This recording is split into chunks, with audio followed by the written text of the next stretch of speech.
Ayan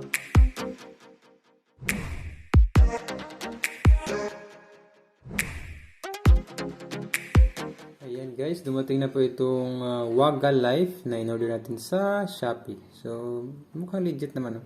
Susubukan natin to ngayon kung gumagana nga ba at paano nga ba siya i-setup, no? So, tara. Step pala, of course, nandito naman nakalagay sa ating manual. Meron ditong dalawang app na nire-recommend. Unang-una itong Waga Life, saka pangalawa is itong Alexa, no? Subukan natin itong Waga Life na app. So, pwede ka natin. So, bago tayo mag-configuration, natin mo itong basically, ito siya. 20 volts. Ang output niya is 16 ampere. Medyo mataas na rin. So, since sa Pilipinas ay wala namang ganito, kailangan nyo pa ng adapter para magamit siya, no, sa outfit natin. So, ginagawa ko dyan, ito, natapat yan, pliers, no? Pwede po siyang putulin kasi wala naman yung isang kwenta. So, sabihin is, wala po siyang gamit. So, yung ginawa is pinupulo.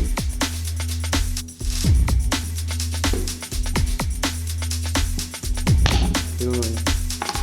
Ayan lang pala. So, nabalik natin siya. Ito kasi mga ganito, meron pang ganitong ground. Para ito sa mga ground. So, kung may ground, pwede nyo pala nyo. May full safety din naman ito. Pero since ito sa ating Pilipinas, may hapit na okay,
purpose ko nito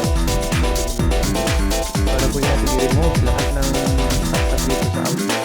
Pwede mo mag-control gamit ang phone. Hindi mo lang ang gabo na isaksak natin.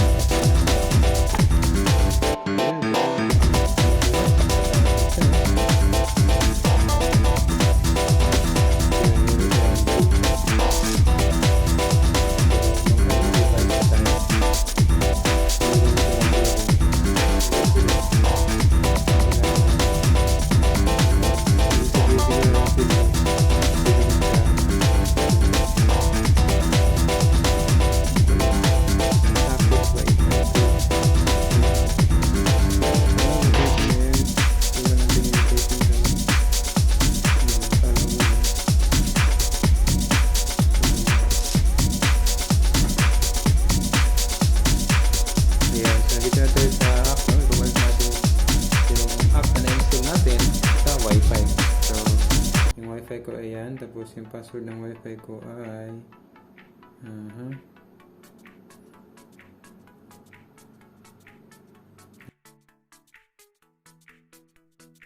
so reset the device, power on the device after it's been powered up for 10 seconds. Okay, Press and hold reset button. Ayan. So, yun na yun. Dapat mag-blink ito ng mabilis. Lapit natin konti.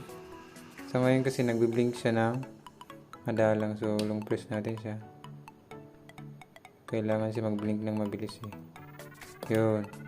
Pag ganyan na siya, yun ang instruction niya, no? So, next na natin confirm. Yes, next. So, in-scan niya na. Kasi dapat ma-add natin yung device ito dito sa mismong app.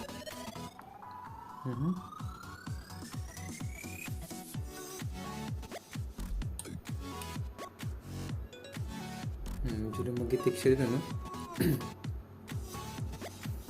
Scanning the device. Yun, parang malapit sa totohanan. Yehey! So, yan na. Mayroon na tayong GL. So, let's see itong i-rename.